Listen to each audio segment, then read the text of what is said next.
Welcome, Tessa Lark and Michael Thurber. It's great to see you. Hey, great to see you too, So good Mitch. to see you. It's been way too long, I but know. actually seeing you sort of in person is a real pleasure. How are things in New York at the moment? They're good. They're good. It's, of course, not the same city that it usually is, but New Yorkers are resilient people, as you know from your many years as cabbie here.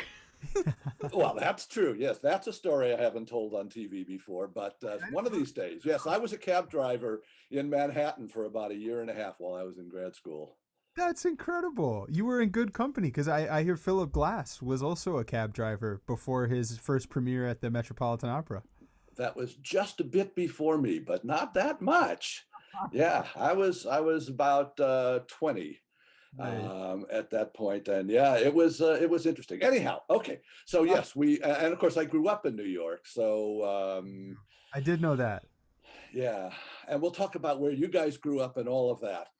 But you were pretty busy musically during this whole era, it seems to me.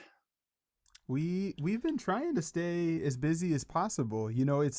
It's such an interesting time. I'm sure you've talked to a lot of folks about this, but there's there's a real double-edged sword, like two sides of the coin to this, because the obvious, fear and anxiety that this causes is really hard, and it's obviously put our industry in a really difficult position. And so all of those things are definitely adjustments that are, maybe not the most fun.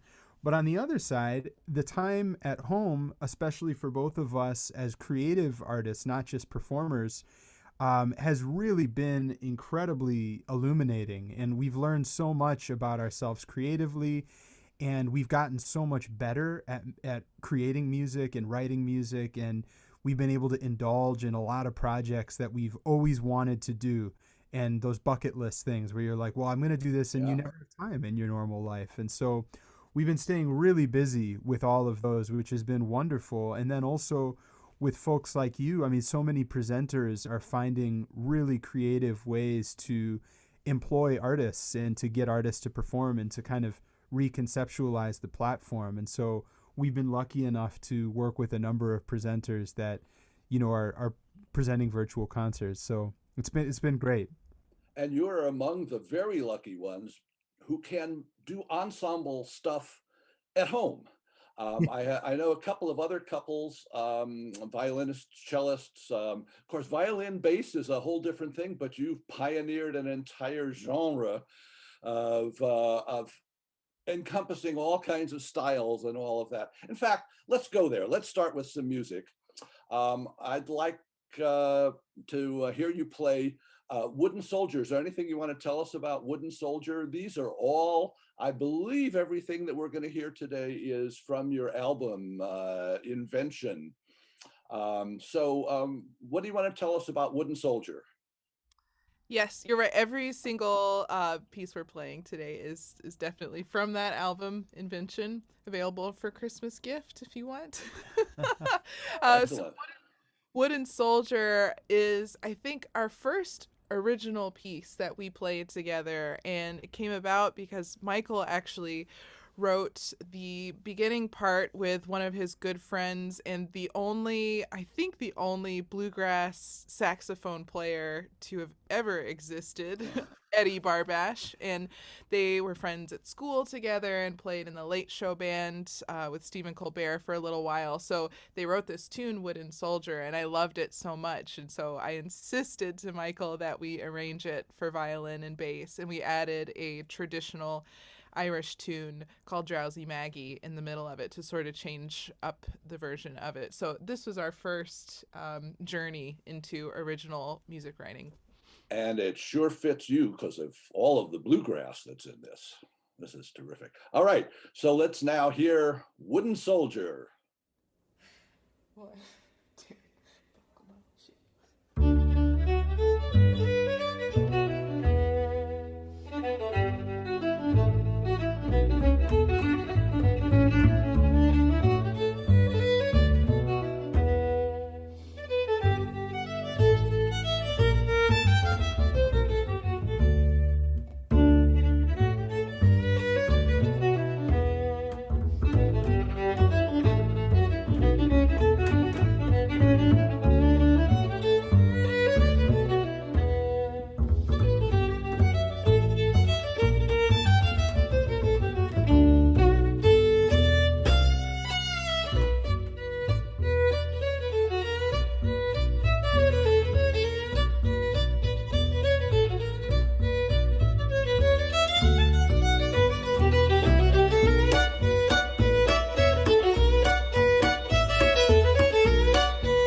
All right, thank you.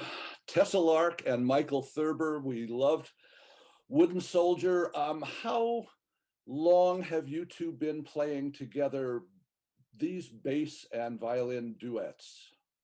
Well, we started playing together for the first time actually through a another original composition. So Tessa had commissioned me to write her a violin concerto a while ago now, 5 or 6 years ago. She had heard And some. I seem to recall that there was an interesting story about that, that Tessa had heard something of yours on the radio or online or something. What was that? Yeah, Michael and I actually met at a board meeting for From the Top, which was originally, a radio show on NPR and has now become so much more.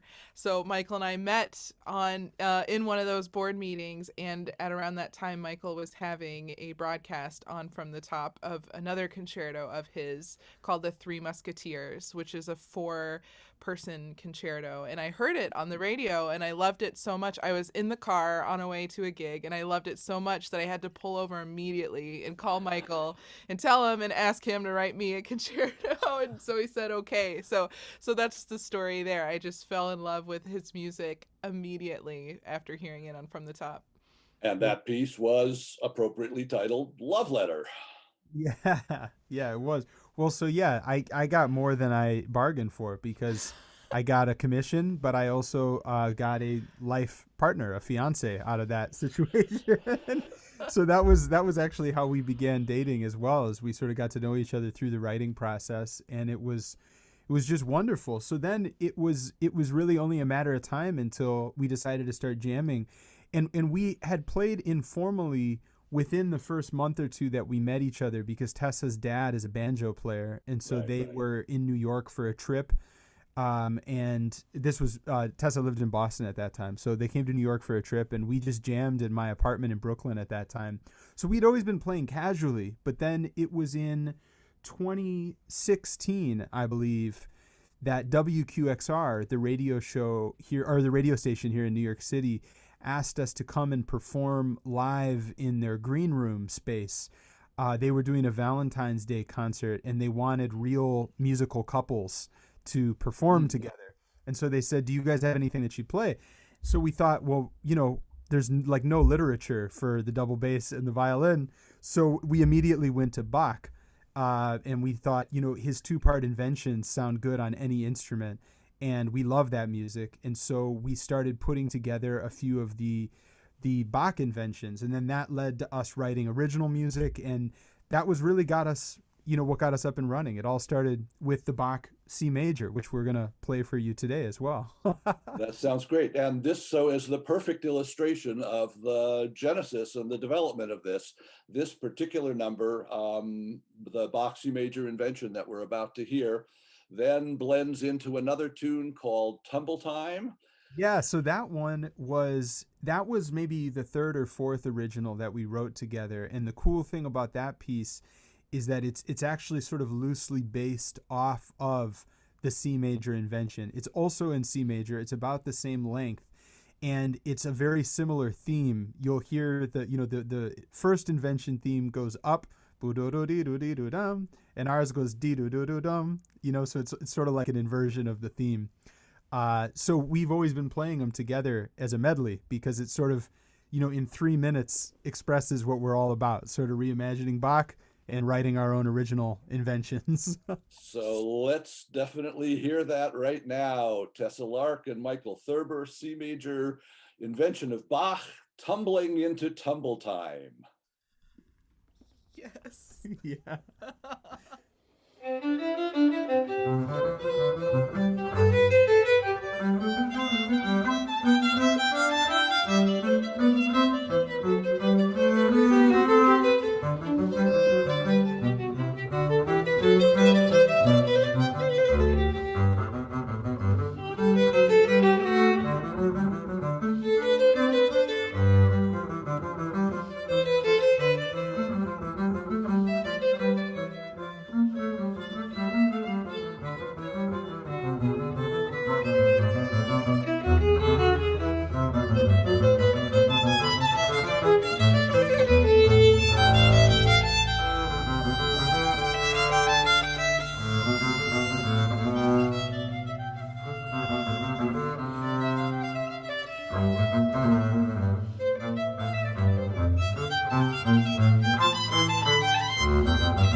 So that was Michael Thurber and Tessa Lark with Bach's C major invention and Tumble Time. Speaking of pieces that you wrote for Tessa, there's another piece that's in process now, a double concerto. This seems like the next step in the genesis of this partnership, that you folks are going to play with the Peninsula Symphony when we're able to do that. Yes. I probably has to be postponed again, but we will do it as soon as we possibly can.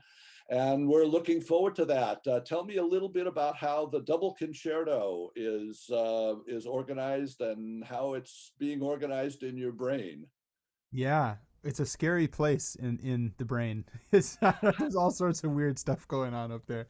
But yeah, this is really exciting. I mean, you nailed it the way you said it. I mean, it's a real evolution of what this duo has been all about so far. And that's actually sort of how I'm approaching the writing of the piece, which is really exciting. So in the past, when I've written full orchestra pieces, it's sort of the typical solitary composer process. But now that we have such a rapport and such a repertoire of original music as a duo, we've actually been approaching this by playing together and improvising together. And then when we come up with an idea that we both are excited about, I jot it down. And so all of the raw material so far in the piece has come from actual, us playing. And we're also the momentum of the piece, like the sort of the impetus behind the music comes from us, which is also different for me. In the past, I tend to think much more thematically and developmentally and, with the orchestration and everything. But this is really sort of like a tour de force for us, and the orchestra really just sort of supports. And there's a few moments where it's not completely done, but there's a few moments where the orchestra takes over and has, sort of soli sections and stuff. But yeah, the thrust of it is really sort of us together, which is really exciting. The other thing that's really different about this piece for me is, I write a lot of theater music as well. And so because of that, a lot of the time when I approach instrumental music, I approach it from the perspective of a story. Like a lot of my other pieces, I've already had an arc in mind before I sit down to write. But this is the first time ever that I'm not doing that. I'm literally just letting our energy be the creative, fulcrum, so to speak. And it's really thrilling, but it's also kind of weird. I don't even know what I'm going to call it yet. And again, that's strange for me because normally the title is kind of what inspires me. But it's just sort of going to be, a bunch of music. And I think right now, at least, it's very much in the traditional form, concerto form. It's 3 movements. sometimes I'm interested in like a fourth movement, because sometimes the middle movements, kind of like a symphony with two middle movements. Sometimes I feel like that's nice in a concerto, at least these days. So that might emerge, but right now, so far, it's a pretty standard concerto form. Standard in form, at least a number of movements and how they're organized, but not standard in content, that's for sure. That's right. Um, That's right. and, I realized that what you said about having a pre-planned sort of plot, a basis for your composition probably emerged from the fact that you did a lot of composing for theater. You were a composer for public theater, one of my favorite groups in New York. And I guess that was connected to Royal Shakespeare and Manhattan Theater Company. And so when you're writing incidental music or music to fit a theater company, you're structured, and you have a concept of how that drives the story of the theater in a particular direction. But this is a whole different thing. It's a whole different thing. Yeah, Yeah. it totally is. And that's interesting you bring that up because I think that's what I was struck by most in Michael's music when I heard it in Three Musketeers. And even the title itself is clearly Yeah. inspired by a storyline. And I'm most drawn to music that has a programmatic feel to it. And Beethoven, for just one small example, was always utilizing his own stories, whether he shared them or not, to make these great pieces. And so that's what I love so much about Michael's music, is that it always tells a very vivid story if you know what to listen for in music or not. And maybe for this concerto you've been inspired to not follow a strict storyline because you've been so busy with Goddess, which is going to be out in Berkeley Repertory Theater, hopefully next fall in Hopefully, yeah. 2021. So We'll it's see. a nice escape for you to write this. And for me, it's fun to have permission to be a sort of armchair expert and watch the orchestration happen and be able to say, I like this. What about this Oh, and you're this? so you're so humble, though. I mean, it's really really fun to write for this duo because it really is collaborative, and it's so much less lonely than when you're just writing pieces by yourself, which has its own Sure. magic to it. But and Tessa instrumentally is really, and I'm not saying this because we live together. Truly, she's one of my favorite instrumentalists, and it's just really inspiring because she knows so much about string playing that she's made me a way better bass player, but also she has such a great sense for what's going to really work on the violin, and just hearing that is very very inspiring. I never pursue any idea that doesn't make her smile. It's like a litmus test, when she's like, yeah, then I'm like, okay, we're keeping that. And if she's like, no expression, get rid of it. Well, she's one of my favorite instrumentalists too. We will talk about our history together and how I have enjoyed Tessa's violin playing all these years. And here's actually a good example. The next piece that we're going to hear of yours, Cedar and Sage, has a lot of very fancy fiddling in it. The bass is maybe not quite as prominent in this. It starts off, as I recall, with a kind of a bass drone. Is there Scottish influence in this? That's what I kind of hear. Yeah, this piece is so fun because whoever hears it hears different influences all the time. It's interesting. Some people say Scottish influence, others say country, and others say, it sounds like a bamboo flute in the beginning. And so there's all sorts of inspiration in this piece. But the kernel original impetus was actually from, ironically, the bass part, and Michael just stole a standard guitar picking pattern and put it on the bass, and then it's more of a country bluesy melody that comes out at the start, and then the way we sort of collaborate is I just take a melody, and wherever it inspires me I go. And for sure always Scots Irish influence is in there, just because I grew up in Kentucky in the Appalachian foothills. So there's just no way around having some of that in probably everything that I play. Sounds great. Let's hear it now. Here's Cedar and Sage.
Okay, that was Cedar and Sage with Michael Thurber and Tessa Lark. We were just touching on your origins in Kentucky, Tessa. We've heard a little bit about Michael's background, but you grew up in Kentucky. your dad was in a bluegrass group, and you started not on the violin. What was that all about?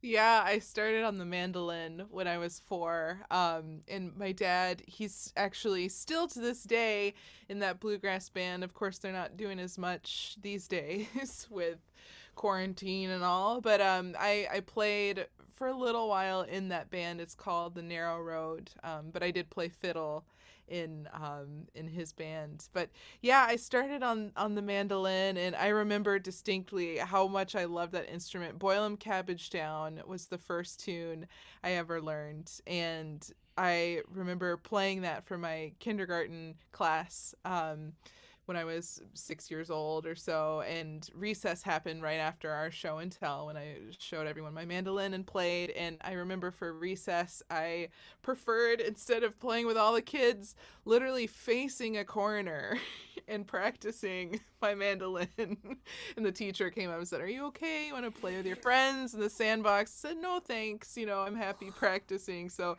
that was indicative there that I was destined to practice something. Right. And the rest of your life is kind of taken off from there. I first met Tessa when she was a competitor in the Irving Klein competition, which happens in San Francisco every year, which Tessa won in 2008 with gorgeous performances. As a consequence of that, she played with the Peninsula Symphony shortly thereafter, with the Bruch Concerto, which was quite wonderful. But it was a rocket ship after that, the Naumburg competition, the Indianapolis silver medal. You've won the, I know this is just going to embarrass you, but let's go for that. Borletti Buitoni Trust, the Avery Fisher Career Grant, Lenore Annenberg Fellowship, just one thing after another has catapulted your career. And we got a chance to spend some time together, what was it, 5 years ago, when we engaged you to be the soloist with my youth orchestra's concert tour of Italy. And that was incredible fun. At that point, you were playing the Gingold Stradivarius violin, which was part of the Indianapolis Prize. And 100 youth orchestra kids got to hear a magnificent Strad played even more magnificently by Tessa Lark day after day in rehearsals and concerts. What an experience for those kids, and it was so much fun for me. Oh my gosh, that was such a blast and one of my favorite memories to date. I still have this amazing token of memories from that trip. All of the kids and parents and everybody signed some precious notes in this book, and I have it out on my desk and I see it every day. That was such a special trip with all of those kids in particular. And I remember playing in the orchestra for one of our final concerts, just sitting there in the back of the firsts with everyone. And it was so fun riding all of those buses everywhere with the kids and getting to know them. And I remember in particular with that Strad playing Mendelssohn Concerto in Cremona in a church there and sort of bringing the instrument back home. And do you remember it was over 100 degrees that day, so hot and Wow. humid. All of our instruments were sweating, and I was thinking, how is this instrument going to survive? But of course, it sounded better than ever because it was Right. back. That was an amazing experience in every way. That was a 15th century church that we, had to kind of wonder whether that instrument, that Strad, had been played in that church 300 years before. And we all visited the Cremona Violin Museum, which is the home of the Strad. And you were carrying the Strad with you every place we went, of course, because you don't leave that around, hanging around someplace. And we were all getting ready to go into the Strad Museum. And Tessa had the Strad in the case strapped to her back, and people at the entrance said, "What's that?" As well, it's violin. You can't bring that in. Well, this is the Strad Museum. This is a Strad.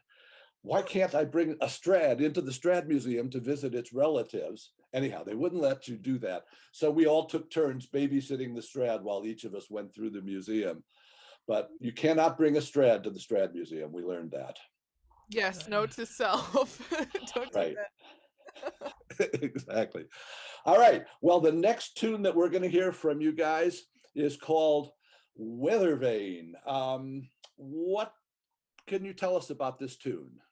This tune we wrote, the first inklings of it came in Kentucky. Actually, we were on a trip visiting Tessa's parents, and they live on this really beautiful property in the middle of the woods, totally undeveloped in Kentucky. And they have this beautiful weather vane on top of their house, right next to this old barn. And we were sitting outside, and it was in the fall, and it was this very sort of pensive, beautiful, overcast fall day, and we're just looking at the woods and listening to the birds. And every time a breeze would come by, it would push this weather vane, and it would have, one tone when it was in this direction, and then another tone when it was in the other direction, and it would just sort of seamlessly flow back and forth between these tones. And that was just really inspiring to me. So I started sort of jotting a sound down, and it eventually turned into a whole piece. And so I thought we should call it Weathervane. And this is another example of, how Tessa and I work. I mean, I'll bring in a bunch of ideas, and she'll say, I like these ones. And then from there, we kind of sculpt it together. And there's also moments of improvisation in this one. It's partially composed, partially improvised. So yeah, we hope you enjoy it. Here's Weathervane.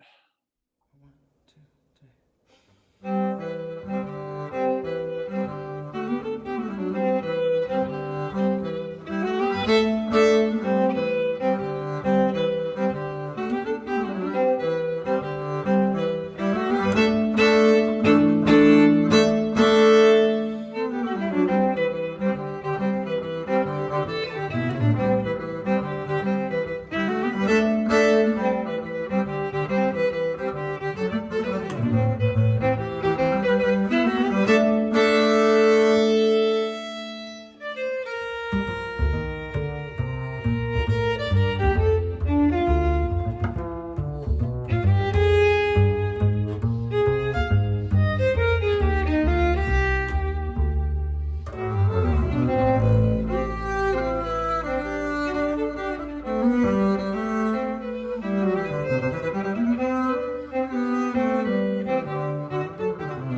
that was Weathervane with Tessa Lark and Michael Thurber.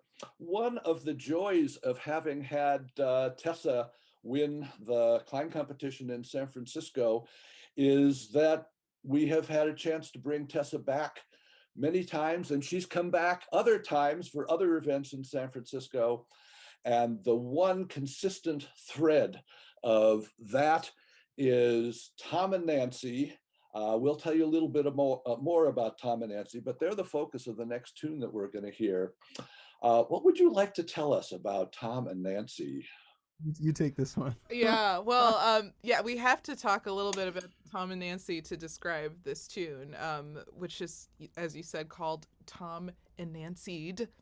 And what happens when you get to know Tom? Actually, you don't need to get to know them. All you need to do is show up at their house one early evening. And which a lot of people do because they have musical events that, well, I mean, not in the last 9 months, but up until then, lots of musical events. They are real hosts of house concert at its most supreme level in jazz, classical, bluegrass, all kinds of music happen at their home. This is Tom Driscoll and Nancy Quinn, two of my dearest friends in San Francisco, and now two of Michael and Tessa's dearest friends. Whenever Tessa is in San Francisco, she stays with Tom and Nancy, and who can blame her? It's a beautiful house and a wonderful place to make music. So tell us more. yes, beautiful house, beautiful people. They truly are family to us by now. And as you said, every time you celebrate with them, they are the hosts with the most, to adjust that phrase. So what this piece does is it takes you into an evening and then thereafter with Tom and Nancy. So what you'll hear in this piece is that you are welcomed and greeted at their door with just the most beautiful smiles and charisma, and they say, please come in and have a glass of wine and let's talk. And it's just beautiful. You're meeting all of these incredible people inevitably in their house. Great music, great food, great wine. And Great so wine. you want to enjoy that wine a little more. And so the wine keeps getting poured and everyone gets really happy and the conversations start rolling and everybody's just having a grand old time. You're solving all the problems of the world and it gets really raucous. Tom is still pouring his wine. He takes people into the cellar, tells people about the wine. Nancy, meanwhile, is oftentimes interrupting Tom, always has a lot of beautiful things to say. So you hear that in the middle of this piece. Tom is talking about his wine and Nancy's chattering over him. And then all the problems of the world are solved, as I said. And then you go to bed. And then the next day, all the problems are suddenly back and they hurt more than ever because you're just so unbelievably hungover. But the feeling is unique when you go to Tom and Nancy's. And so we have actually given that special feeling its own term, and we call that getting Tom and Nancy'd. But it's so fun to hang out with them. You eventually feel better and you just do it all over again the next day. So that's what this piece sort of depicts in music. It's always just a treat and just the most fun and musically rich evening to be with Tom and Nancy. So let's share that with everybody and have everybody get Tom and Nancy right now. Woo!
That was Tom and Nancy with Michael and Tessa, who have experienced Tom and Nancy many times. I want to stress that that wine cellar, when I first met Tom and Nancy, Tom was still building that wine cellar, and he carved every single beautiful piece of wood in that cellar, and it is his artwork. It really is. And of course, he's fleshed it out with wines that are appropriate to such a beautiful place. Anyhow, we are coming to the end of our time, and I want to thank you both for sharing this time, which is always, oh, it's just so great to see you two, both of you. And we know that we will see you back here very soon. Very among the first things that we'll get to do when the Peninsula Symphony is back to performing with your, whatever its name is going to be, but that double concerto. I can imagine that any piece that you write, well, a duo between bass and violin is going to be extremely challenging for the bass player, because if you're echoing a tune that just got played on the violin, you're way up here in the stratosphere of the bass, and you pull it off fantastically well. Oh, thank you. It is. I've gotten way better playing with Tessa. There's positions in the bass that I never knew existed before the studio. So Yeah, and we've all had that experience of raising our game to try to get close to what Tessa does. And that was one of the things that was most inspiring about that youth orchestra tour, because those kids on that tour felt so uplifted and so inspired to play a Mendelssohn concerto accompaniment that would be worthy. And by and large, they did. So it's been a great inspiration to those kids. And I know to all of our viewers and listeners today. So we're ending with an appropriately titled tune. Tell us about the next one. yeah, Until We Meet Again is the title. And we do hope we all get to meet again very soon, because we love you, Mitch. This has been so wonderful to sit with you and see you. This piece is, this was actually the last piece that we wrote for our album, Invention. And we wrote this the night before the final day of the recording session. So we had a 3-day recording session here at the Academy of Arts and Letters in New York City. And after the second day, we came home and we said, this CD's not long enough. We need one more piece. What are we going to do? And so that night, we sat down and I came up with this melody, and we decided it would be really beautiful if Tessa played the melody by herself at first. And then we felt like it was so beautiful. It's really just a song without words. It's very simple. It's very melodic. And we thought, you know what? Let's not overthink this. Let's just let this melody speak for itself. And so this is by far the sort of simplest song that we play. But every time we play it, most people at concerts, this is the one that they remember, so.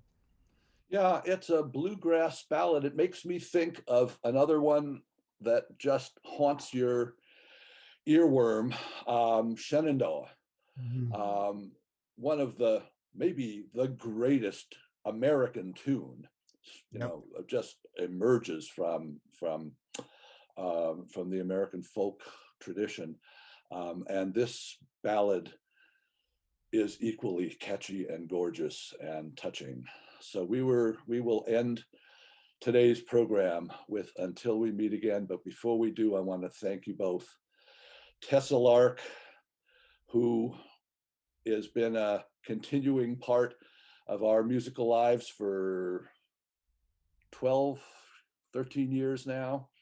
And Michael Thurber, who is a latecomer, but I forgot to mention that we came to New York to see your one-man show, Booty Call, Years ago, yeah. several years ago. And I think that was the first time that I ever met you.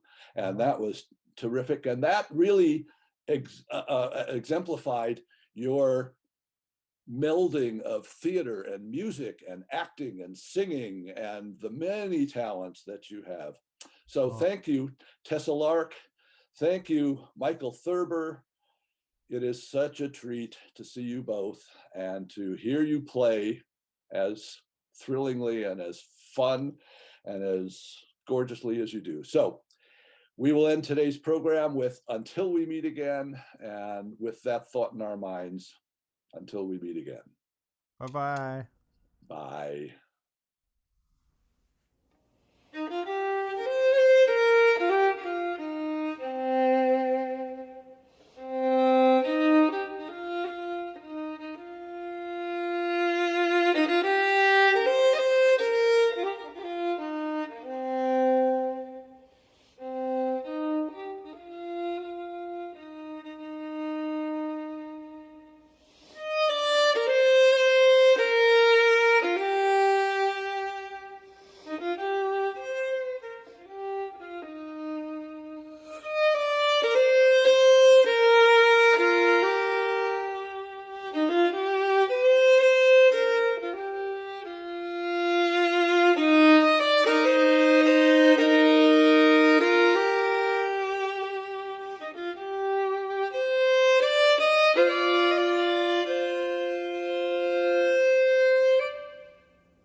Want more content like this from Peninsula Symphony?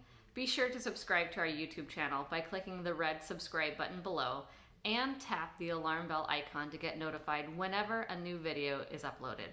Thanks for watching.